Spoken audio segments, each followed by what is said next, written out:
রাজধানীর ধানমন্ডি ৩২ নম্বর বঙ্গবন্ধু শেখ মুজিবুর রহমানের প্রতিকৃতিতে শ্রদ্ধা জানাতে গিয়ে মারধরের শিকার হয়েছেন আওয়ামী লীগের কয়েকজন নেতাকর্মী।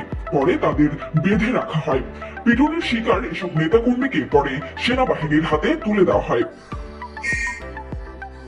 ১৫ আগস্টকে কেন্দ্র করে গত কয়েকদিন ধরেই রাজনৈতিক অঙ্গনে উত্তেজনা দেখা দিয়েছে।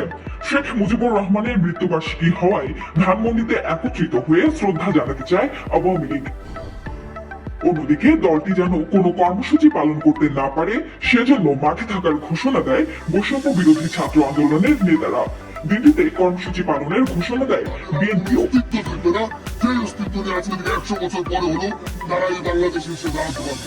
এমন অবস্থার মধ্যে আজ ভোরে আওয়ামী লীগের কয়েকজন নেতাকর্মী বঙ্গবন্ধুর প্রতিকৃতিতে শ্রদ্ধা জানাতে ধানমন্ডির ৩২ নম্বর যায়। সেখানে গিয়ে তারা গণপিটুনির শিকার হন।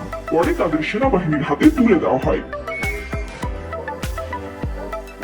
আওয়ামী লীগের কোন নেতাকর্মীকে বঙ্গবন্ধুর ধানমন্ডির বাড়িতে প্রবেশ করতে দেখা যায়নি। পুরো ধানমন্ডি ৩২ নম্বর মধ্যরাত থেকে ছাত্র জনতার দখলে। জানা গেছে ১৫ আগস্ট ধানমন্ডি ৩২ এলাকার বঙ্গবন্ধু জাদুঘরের আশেপাশে আওয়ামী সমর্থক কোন নেতাকর্মীকে প্রবেশ করতে দেবে না এমন ঘোষণা দিয়ে বুধবার রাত থেকে অবস্থান নেয় ছাত্র জনতা। ধানমন্ডি ৩২, পান্থপথ, কলাবাগান এবং ধানমন্ডি ২৭ পর্যন্ত হাজারো ছাত্র জনতা রাত থেকে অবস্থান করে।